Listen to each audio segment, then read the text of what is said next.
Bonjour à tous, c'est Baptiste de BLC. On se retrouve aujourd'hui pour une nouvelle vidéo sur Pipedrive. On va vous faire une petite présentation de la solution, un petit tour d'horizon, une démo en d'autres termes, et on va voir comment fonctionne le logiciel. Si vous hésitez entre plusieurs CRM et que vous voulez voir un petit peu comment fonctionne et comment tourne Pipedrive, c'est par ici que ça se passe. Je vais vous partager mon écran et on va voir ça ensemble. Allez, c'est parti. Voilà, on se retrouve sur mon écran. Et avant de rentrer dans le vif du sujet, je vais vous parler un petit peu du mode d'accès à Pipedrive. C'est un logiciel 100% web, ce qu'on appelle encore cloud. Donc vous n'avez rien besoin d'installer sur votre machine. Vous avez juste besoin d'un navigateur Internet pour avoir accès à la solution. Donc que vous soyez sur Mac, Windows ou un autre système, tant que vous avez un navigateur compatible avec Pipedrive, à savoir Edge, Internet Explorer, Mozilla, Chrome, bien entendu, ça fonctionnera. Donc à partir de là, rien besoin d'installer sur la machine et ça c'est plutôt cool et on verra aussi en bout de course qu'il y a une application mobile et tablette. Voilà, ça c'était la petite parenthèse, comment accéder à Pipedrive. Donc là, on est connecté à Pipedrive. La première chose qu'on voit, c'est ce qu'on appelle l'onglet Offre. On va voir ici à gauche qu'on va avoir plusieurs onglets pour pouvoir naviguer dans les différentes fonctionnalités. La première fonctionnalité qui s'offre à nous, c'est la fonctionnalité Offre, puisque c'est le point central un petit peu de Pipedrive. Comme son nom l'indique, Pipedrive, ça va être un CRM organisé en pipeline commercial, donc en étapes. Vous allez avoir plusieurs étapes qui vont vous permettre en fait de suivre tout votre pipeline commercial, toutes vos offres, tous vos prospects donc à l'intérieur de la solution. Donc là, on est dans l'onglet Offres. On voit qu'on a plusieurs étapes. Ce sont vos étapes de vente à vous. Qu'est-ce que sont les étapes dans Pipedrive? Ça va être votre process de vente. Ici, par exemple, vous découvrez un prospect à contacter. Il faut que vous découvriez ensemble ses besoins. Ensuite, une fois que vous avez découvert ses besoins, vous allez pouvoir lui faire un devis et le relancer. On voit d'ailleurs que les étapes ne sont pas forcément dans le bon ordre. Ça me permet de vous montrer que vous pouvez rentrer ici en paramètres du pipeline pour adapter les étapes à votre activité à vous. Vous n'êtes pas obligé de suivre les étapes qui vous sont proposées par défaut. Donc là, on voit typiquement que on va plutôt faire un devis avant de relancer, parce que si on relance sans avoir fait de devis, on va se demander qu'est-ce qui se passe. Donc voilà, donc ça me permet de vous montrer qu'on peut vraiment personnaliser complètement toutes les étapes, le libeller. On va voir ensuite un peu la probabilité, la péremption, on va le voir après. Donc là, j'ai juste remis les étapes dans l'ordre et j'enregistre. Et donc automatiquement, voilà, ça va automatiquement se remettre dans le bon ordre. On peut gérer plusieurs pipelines de vente si vous avez plusieurs activités, plusieurs business units au sein de votre entreprise et que où vos commerciaux sont répartis sur des secteurs d'activité différents. Vous allez pouvoir gérer ici plusieurs pipelines de vente. De la vente, de la location, de l'estimation des investisseurs. Voilà, ça ce sont des exemples. Si vous vendez par exemple des produits et des contrats, vous allez créer un pipeline produit et un pipeline contrat pour pouvoir un petit peu isoler votre process et y voir plus clair. Qu'est-ce qu'on voit rapidement ici, avant de rentrer dans le vif du sujet et d'ouvrir une offre en particulier? On voit qu'on a des petits symboles et des petites couleurs. Alors, je vais vous expliquer 2 secondes à quoi ça correspond. Donc déjà ici, vous avez à droite de chaque offre un symbole qui va vous donner en fait le positionnement des activités qu'il y a en cours sur ces offres-là.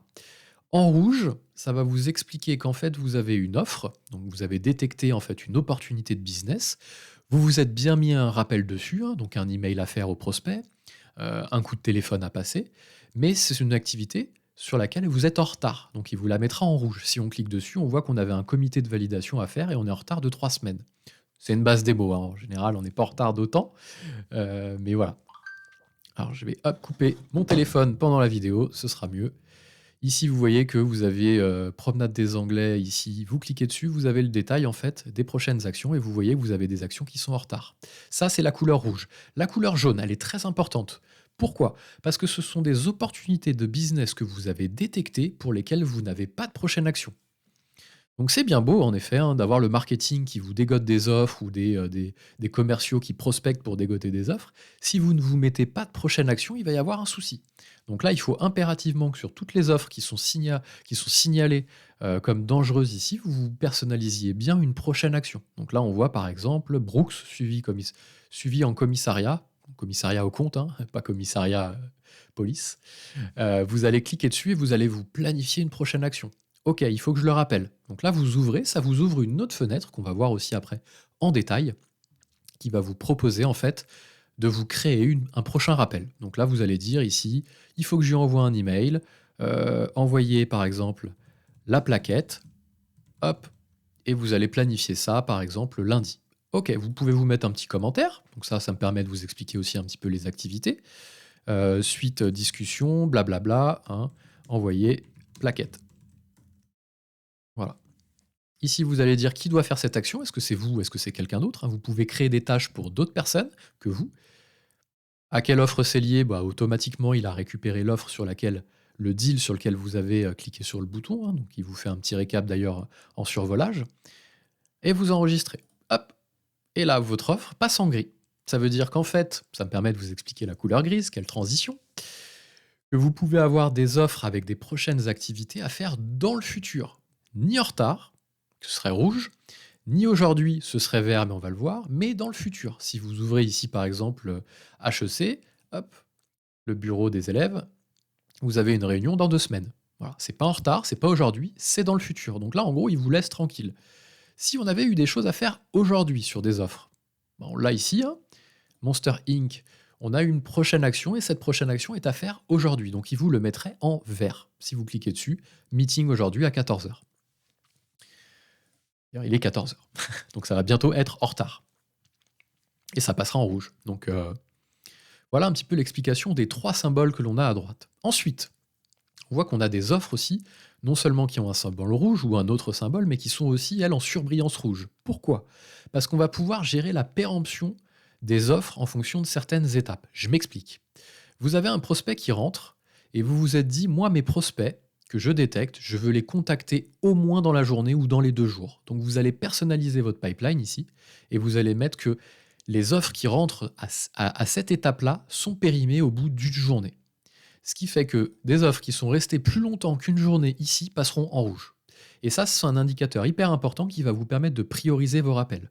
Si vous avez des choses à rappeler, des prospects à rappeler qui sont en gris et qui ne sont pas urgents, ça veut dire qu'ils sont là depuis moins d'un jour. Donc vous allez plutôt vous concentrer sur les offres qui sont là depuis plus d'un jour. Pourquoi? Parce que vous avez des règles à l'intérieur de...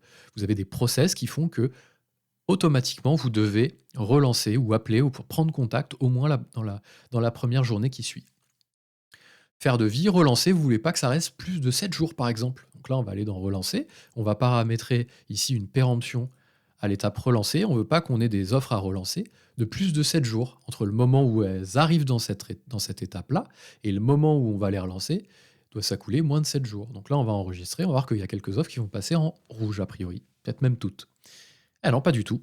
Alors on va rafraîchir, voir si c'est bien ça. Hop. Il faut un petit... Donc ça le fait tout seul, hein. Là c'est juste moi qui ai des doutes.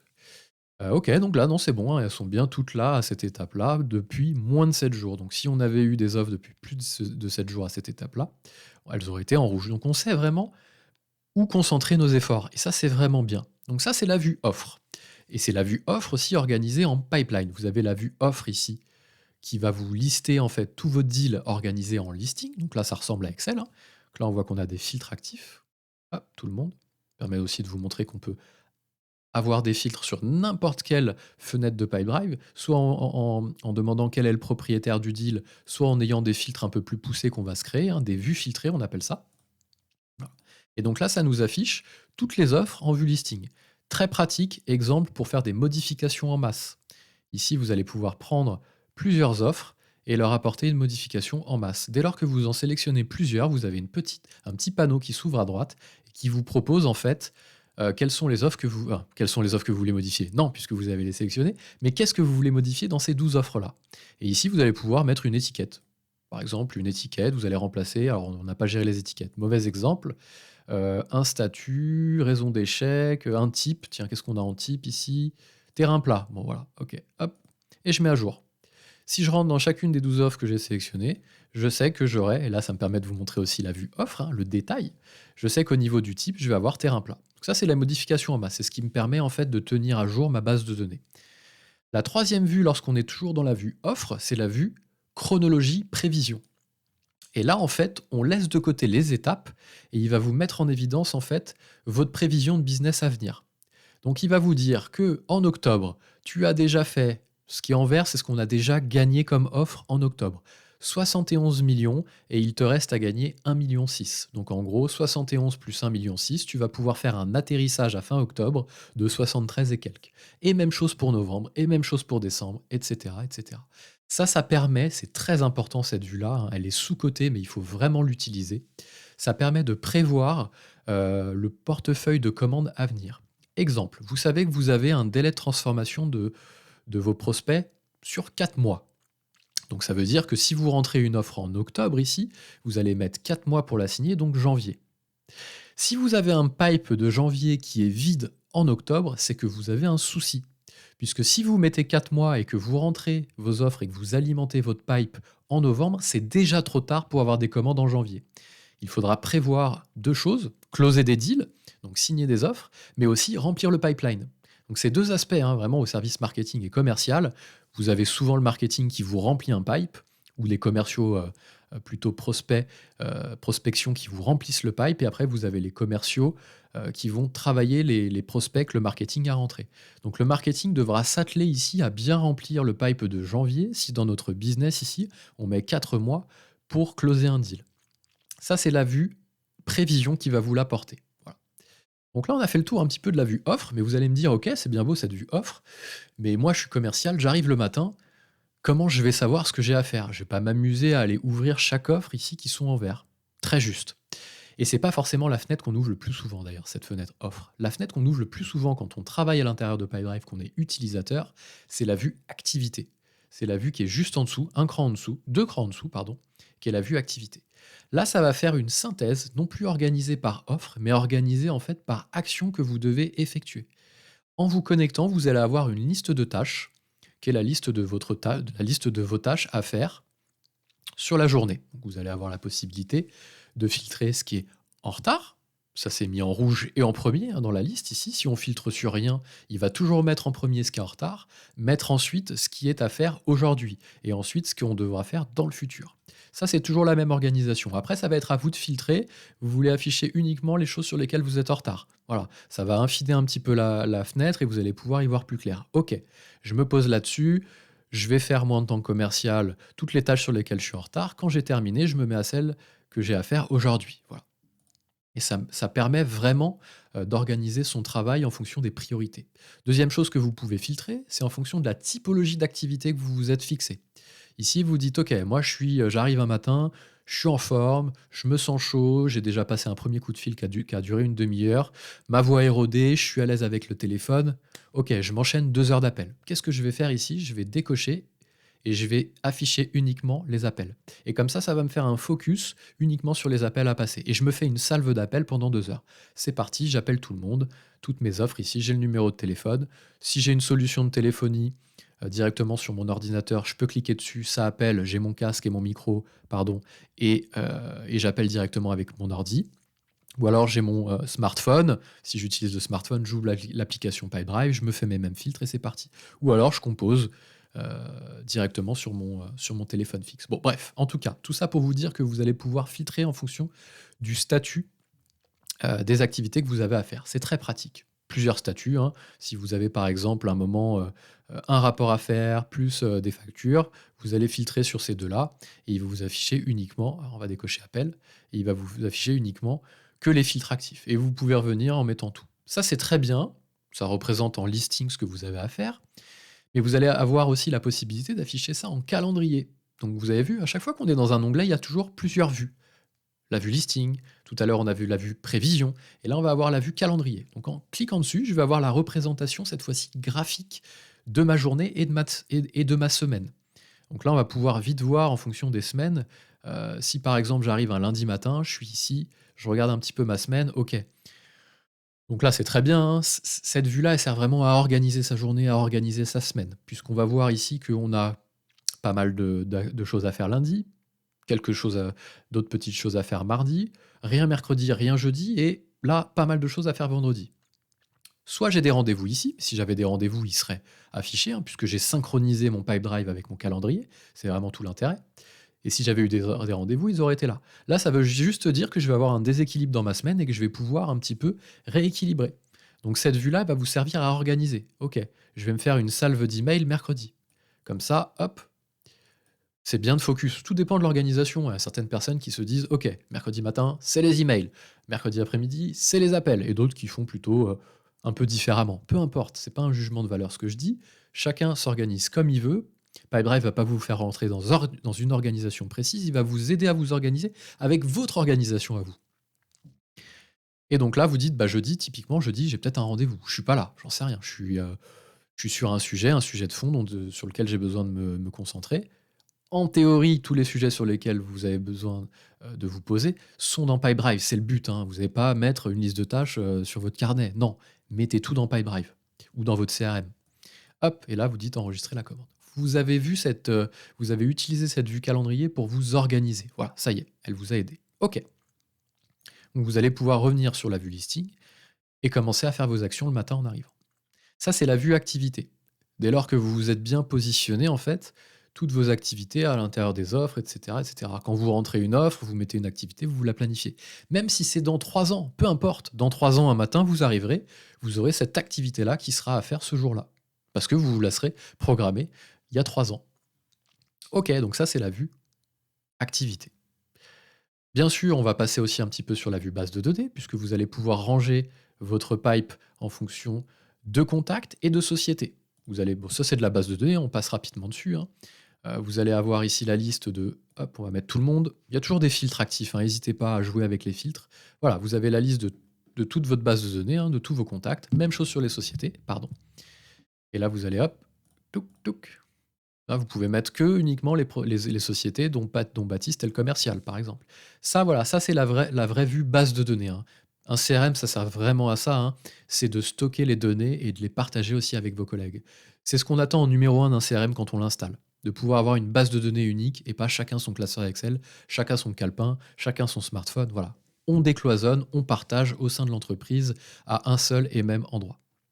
Ça, c'est la vue contact, base de données. Dans contact, vous avez personne, société. Chronologie, ça c'est très pratique puisque vous allez pouvoir vous dire, OK, moi je veux prendre la parole chez tous mes clients au moins une fois tous les 3 mois. Et vous allez vous planifier ici tous les trimestres, la fréquence, vous définissez un suivi. Voilà, hop. Et donc ça veut dire qu'il va vous afficher en rouge tous les gens chez qui vous n'avez pas pris la parole. Alors, prendre la parole, c'est un terme, voilà, être présent chez eux, donc un email, un téléphone, un support, un coup de fil, ce que vous voulez.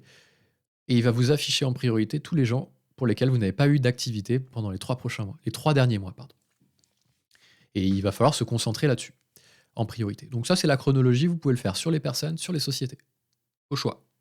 Donc là, vous dites ici, moi, je veux impérativement que quelqu'un de ma société, peu importe qui, ait un contact avec toutes nos clients au moins une fois tous les mois, par exemple. Donc là, vous êtes en chronologie mensuelle et il vous affiche 62 contacts qui n'ont pas été contactés dans le mois qui s'est écoulé. Donc là, il va falloir prendre la parole chez eux. Voilà, des petites fonctionnalités pas mal. On a vu la vue activité. Les emails, bien entendu, vous pouvez synchroniser vos emails directement avec Pipedrive. Ça va vous permettre d'écrire des emails directement depuis Pipedrive avec des modèles, pouvoir suivre si les gens ont ouvert, cliqué sur un lien. Très pratique. Et donc tout ça me permet de vous dire que quand vous rentrez sur une offre, vous allez avoir tout l'historique. À quoi ressemble une offre? On n'y est toujours pas rentré dessus, hein. Donc là, on va rentrer sur Daily Planet. Hop. Voilà, à quoi ressemble une offre? Elle ressemble à ça. Vous avez ici toute la timeline, hein, tout l'historique depuis le début de la création de la fiche, tout ce qui s'est passé. 12 mars, voilà, Baptiste a mis une note, ok. Ensuite, 19 décembre, on a rajouté une autre offre.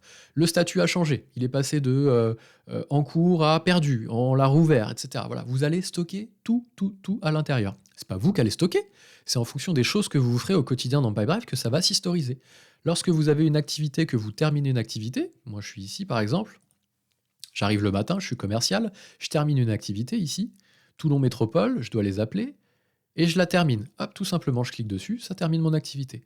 Ça va s'historiser directement dans l'offre, automatiquement. Donc si je retourne après dans le détail de mon offre, Daily Planet, à un moment, on va avoir une activité de terminée qui va se mettre ici. Et je vais pouvoir consulter et partager aussi avec tous mes collègues tout l'historique d'une offre. Et ça, c'est hyper pratique.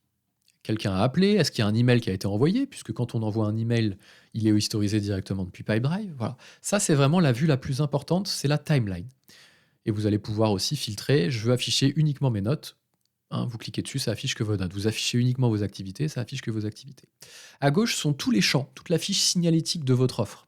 Si vous avez des choses très personnelles, très verticales qui sont liées à votre activité, vous allez pouvoir les personnaliser ici, directement. Donc là, vous voyez, par exemple, on avait un prospect qui gérait des locomotives, parce qu'il louait et il vendait des locomotives à des transporteurs ferroviaires. Voilà, on a stocké ici certaines informations qui sont propres à son métier. Voilà. Donc c'est vraiment la fiche signalétique. Vous allez pouvoir définir s'il y a des champs qui sont importants, voire obligatoires, c'est-à-dire que lorsque vous allez créer un deal, vous allez être obligé de renseigner certains champs, hein, le minimum vital, vous allez pouvoir les rendre obligatoires ou importants. Obligatoire, il ne vous laissera pas valider tant que vous n'avez pas renseigné le champ. Important, il vous mettra juste ici en jaune en haut. Attention, c'est à remplir. C'est bien si tu le remplis, c'est conseillé, c'est vraiment très bien, mais c'est pas obligatoire. Obligatoire, c'est un degré au-dessus. Voilà, et vous savez où en est votre offre ici directement. Si vous avez besoin de vous planifier une activité en passant par la vue offre, vous allez pouvoir le faire, mettre une note. Je mets une note ici, j'enregistre. Je me planifie une activité ici, activité. Je mets le type d'activité, je dis que c'est pas moi qui dois le faire, c'est Sylvain par exemple. Donc là aussi, je peux directement ici déléguer un petit peu des tâches à d'autres personnes de l'équipe. Hop, j'enregistre. Je vais pouvoir envoyer un email. Donc là, je peux taper un email et me baser aussi sur un modèle. Donc là, j'appelle un modèle par exemple proposition de rendez-vous. Boum, automatiquement, il va me récupérer certaines informations, il va me récupérer le prénom, il va me récupérer l'offre, il va proposer mes dispos. Parce qu'on a la possibilité d'afficher, en fait, de proposer ses dispos directement depuis Pipedrive. Ok. Vous voyez, ça facilite vraiment le quotidien. Hein. Voilà, je vais effacer mon brouillon là. Hop. Je peux mettre en ligne des fichiers, donc vous pouvez synchroniser votre Google Drive ou votre espace de partage de fichiers, ou alors très bien mettre des fichiers directement dans Pipedrive, depuis le navigateur. Donc là, vous allez sélectionner depuis votre navigateur, boum, il vous ouvre ça, et vous allez pouvoir les mettre directement, les fichiers en ligne, pour pouvoir les partager avec les autres. Et quand vous mettez en ligne un fichier, vous pouvez mettre un commentaire dessus. Je vais vous montrer comment faire. Hop, vous prenez par exemple une petite image, boum, c'est un article que Nicolas a écrit aujourd'hui. Il se met en ligne. Il va se mettre directement ici dans la timeline. Si je me remets un peu plus bas. Alors j'ai un filtre ici. Hop, c'est normal, j'avais un filtre sur les activités dans ma timeline. Voilà. Si je défiltre ou que je filtre uniquement sur les fichiers, il va me l'afficher. Et donc là, je vais pouvoir mettre une petite description. Vignette, voilà, vignette, miniature du blog. Vous avez compris. Hop, ok. Là, vous allez pouvoir gérer, mettre version 1, version 2, etc. Vous allez vraiment mettre tous les documents qui sont utiles en fait à partager avec vos collègues sur une offre. Donc voilà la vue offre, à quoi elle correspond.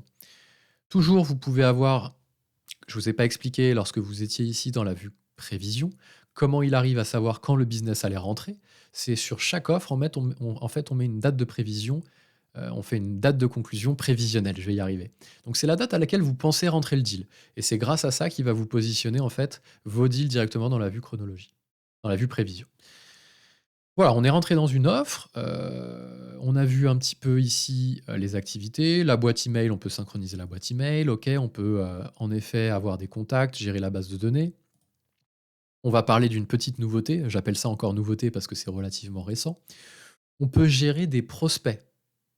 Vous allez me dire: «Mais il y a déjà des prospects dans la vue offre, ils sont ici dans prospects à contacter». Oui, OK, mais on peut gérer des listings de prospects pour lesquels il n'y a pas forcément encore d'opportunité de business. En fait, c'est un cran en dessous. Enfin, c'est juste un cran en dessous l'offre. C'est-à-dire que ça va se passer ici, hein, dans prospect. Vous allez pouvoir ici renseigner des éventualités d'offres. C'est vraiment le cran en dessous. C'est des fichiers de listing, c'est des gens qui vous contactent par formulaire, c'est des gens qui vous contactent par chat. Voilà. Et pour lesquels vous supposez, vu qu'ils vous ont contacté, qu'il y a une offre, mais elle n'est pas encore qualifiée, en fait. Hein. Donc ça va être vraiment l'étape numéro 1. Ou alors lui donner ici carrément un fichier. Vous allez pouvoir importer des prospects et vous allez pouvoir prospecter à l'intérieur. Mais un prospect, ça ne veut pas forcément dire qu'il est intéressé. Il n'a pas forcément d'offre. C'est vraiment là toute la différence. C'est juste un prospect qu'il va falloir, que vous travaillez, que les commerciaux qui prospectent travaillent, relancent, pour que le prospect vous dise « Ok, je suis intéressé par vos services. On discute. » Et là, ça devient une offre. Voilà. C'est utilisé ou c'est pas utilisé. En tout cas, maintenant, il y a cette possibilité-là directement dans Pipedrive. Et c'est vraiment chouette. Donc, vous allez pouvoir importer des fichiers pour les mettre ici.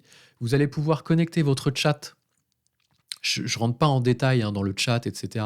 Il y a des vidéos sur YouTube, sur notre site, qui expliquent précisément comment mettre en place le chat, comment mettre en place des formulaires, comment mettre en place le prospecteur, comment voir les visiteurs web. En tout cas, ce sont des sources de prospects différents. Le chat sur le site internet, le chatbot, des formulaires web que vous allez mettre sur votre site internet. euh, les gens qui visitent votre site vont alimenter votre boîte de prospects. Et après, ça va être à vous de les qualifier. Donc là, vous avez un peu le même principe que des activités ou des offres. Vous rentrez dessus, vous positionnez des activités à faire. Et une fois que vous sentez que ça y est, il y a un prospect qui est chaud et qui est intéressé par vos services, vous le convertissez en offre. Vous n'avez pas besoin de tout ressaisir. Vous avez juste un petit bouton ici, convertir en offre, et vous enregistrez. Et la fiche, en fait, va basculer de boîte de prospects directement dans offre. Ça va sortir d'ici et ça va aller directement dans offre ici à l'étape que vous aurez choisi. Donc ça, c'est la petite nouveauté de Pipedrive. J'appelle ça encore nouveauté, ça fait un moment que c'est sorti. C'est la capacité de prendre un cran en dessous et de gérer directement des listings de prospection. Hein, avant, on créait des pipelines, on trouvait des subterfuges hein, pour le faire. Hein. C'était pas un souci, c'était possible de le faire, bien entendu. Maintenant, on peut directement le faire avec un vrai onglet, et c'est plus qu'un onglet, hein, parce que c'est la boîte de prospects, hein, c'est la lead box, et ici, vous avez vraiment le paramétrage du chat, le paramétrage du chatbot, des formulaires web, des prospecteurs, des visiteurs web, etc. etc. Donc voilà comment vous allez travailler directement dans Pipedrive. Et ensuite, en bout de course, bien entendu, c'est hyper important, c'est de la stat, c'est de l'éclairage. C'est-à-dire que si vous avez vos équipes et vous-même qui renseignez bien toutes vos offres au quotidien, Pipedrive va vous rendre de l'information. Il va vous rendre de la statistique et vous allez pouvoir vous-même créer vos propres tableaux de bord. Donc les tableaux de bord, en fait, vous allez pouvoir en créer ici plusieurs en fonction de la version de Pipedrive que vous avez. Et vous allez choisir dans ces tableaux de bord quels sont les rapports qui sont affichés. Il y a quelques rapports qui sont donnés par défaut. Hein. Le nombre d'offres gagnées depuis toujours. Voilà, vous avez c'est un peu très intéressant. Le nombre d'offres ouvertes par personne, le nombre d'offres commencées par personne sur la période. Vous allez pouvoir filtrer sur une personne en particulier. C'est un vrai outil de pilotage. Hein. Pipedrive vous sert à piloter au quotidien votre activité pour ne rien oublier, mais il vous rend aussi de l'information. Un direct pour les directeurs commerciaux, pour les dirigeants, même pour vous-même, pour voir un petit peu comment vous performez, vous allez vraiment pouvoir utiliser les tableaux de bord et les éclairages. S'il vous manque une information, vous avez juste à la créer ici en créant un nouveau rapport. Vous dites sur quel élément se base mon rapport, donc sur par exemple les offres, sur la performance. Je fais continuer. Et ici, vous allez pouvoir vous-même construire votre propre rapport. Qu'est-ce que je mets en abscisse? Qu'est-ce que je mets en ordonnée? Est-ce que c'est un graphique? Est-ce que c'est un camembert? Est-ce que c'est un histogramme? Vous choisissez et après, il va s'afficher directement dans votre tableau de bord. Et ça, c'est assez pratique. Donc là, je vais faire fermer, peu importe. Alors, il faut faire effacer, pardon. Et ce tableau de bord-là, c'est vraiment chouette puisque vous allez pouvoir générer un lien public ici et le donner à des gens qui n'ont pas forcément accès à Pipedrive, soit des gens de votre équipe à qui vous n'avez pas forcément ouvert de compte, mais pour lesquels les stats les intéressent, soit des gens externes à la société. Si vous êtes par exemple représentant d'une marque et que la marque vous dit donne-moi un peu de stats, bah, vous allez lui faire un tableau de bord dans lequel vous allez filtrer sur telle ou telle marque et vous allez lui rendre en fait un rapport. Plutôt que de lui faire un rapport vous-même, vous renversez la tendance et vous lui dites voilà mes stats, consulte-les quand ça t'intéresse, tu peux les consulter à tout moment, elles seront toujours à jour et vous lui donnez ça. Voilà. Ça, c'est la fonctionnalité vraiment en bout de course de Pipedrive, c'est l'analyse, la statistique. Voilà. Pour les rendez-vous commerciaux, les one-to-one avec vos collègues de votre équipe, vous ouvrez le tableau de bord, vous filtrez sur une personne, vous voyez la performance de cette personne-là bien précisément. Voilà, vous discutez vraiment sur du concret et vous savez que c'est toujours à jour. C'est pas un export sur Excel que vous avez fait avec un retravail. Donc voilà un petit peu tous les onglets, on a essayé de tous les voir. Produit ici, je le laisse de côté, hein, c'est vraiment une démo générique, une première démo. Si vous êtes intéressé, n'hésitez pas à nous solliciter, on vous répondra avec grand plaisir. Nous, BLC, on est partenaire en France de Pipedrive, donc on accompagne les sociétés pour les aider à déployer. On forme les utilisateurs, on fait l'assistance au quotidien, le paramétrage, la reprise d'historique. Donc, si vous sentez que Pipedrive est un outil qui peut être adapté à votre activité, passez-nous un petit message. Si vous regardez cette vidéo sur YouTube, vous nous mettez un commentaire. Si vous regardez cette vidéo sur notre site, vous avez le petit chat qui a dû s'ouvrir en bas à droite. Voilà, on trouvera un moyen de se parler avec grand plaisir pour discuter de tout ça. J'espère que cette vidéo vous a plu. Vous voyez Pipedrive qui est quand même un outil orienté sur le visuel et la simplicité d'utilisation. Hein. Bien entendu, il y a des CRM qui font plus de choses, hein, Salesforce, Microsoft Dynamics. Oui, ils font plus de choses. Vous pouvez créer des entités complètes. Vous pouvez faire, voilà. C'est en fonction du public, hein. Je ne vais pas vous dire que Pipedrive est mieux ou moins bien qu'un autre CRM. Il est simplement adapté à une typologie de public. Voilà. Et c'est surtout axé sur la facilité d'utilisation. Un grand challenge d'un projet CRM, c'est que les gens l'utilisent au bout de quelques mois. Il y a vraiment beaucoup de projets CRM qui, au début, sont super chouettes sur le papier parce qu'ils font plein de choses et au bout de 3 mois, ils ne sont pas utilisés parce que c'est une usine à gaz. Commencez par le début. Gérez vos offres à l'intérieur et les étapes. Vous ajouterez les produits derrière. Vous ajouterez les prospects. Voilà. Commencez dans un CRM par une fonctionnalité, vous mettez ça en place chez vos commerciaux, vous sentez qu'il y a de l'adhésion et vous augmentez le périmètre. C'est un peu le conseil de fin que je peux vous donner. Voilà. Et puis moi, je vous dis à bientôt et n'hésitez pas à poser vos questions. Allez, ciao!